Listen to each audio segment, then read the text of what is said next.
halkan isugu yimi guddida ilaalinta bisha Ramadaan ee wasaaradda diinta iyo awqaaftu ay magacowday oo ka baaraandegay aragtidii bisha dhammaan gobollada Somaliland oo dhanna ka xaqiijiyay bishii in la arkay iyo inaan la arag isla markaana wadannada deriska inala ah ee aynu isku madlacannahay iyadana warkeedii xaqiiqsaday waxaa noo caddaatay berrito oo sabti ah inay tahay maalintii bisha Ramadaan aanay bilanin ee ay tahay maalintii aynu ku dhammaystiraynay bisha Shacbaan. berrito waa 30kii Shacbaan, bishiina lama arag, sidaa darteed berrito waynu dhammaystiraynaa bishii Shacbaan. maantana waa 29, berritana waa 30. maalinta Axadda ayaa ah maalintii koowaad ee bisha Ramadaan ee aynu soomi lahayn.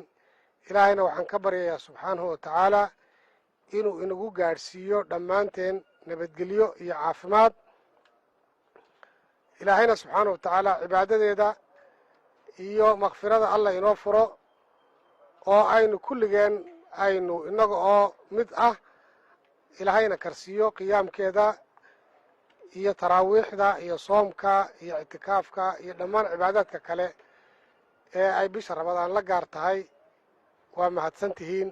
asalaamu calaykum waraxmatullaahi wabarakaatu. saacadda wasiir magacaygu waa Khadar Qulle, waxaan ka socdaa telefishin qaranka Somaliland iyo radio Hargeysaba. idinku ka wasaarad ahaan ayaad soo xiganaysaan in ay Ramadaan aan ahayn?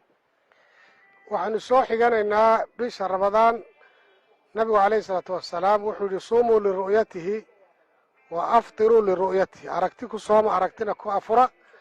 aragtidii waanu baadi doonnay dhammaan gobollada dalka oo dhan. meel qura oo laga arkay ma jirto mar haddaan la arag. bishun ay 29 markeeda hore ay ahayd, waxa weeyaan waxaa waajib noqotay inaynu dhammaystirno.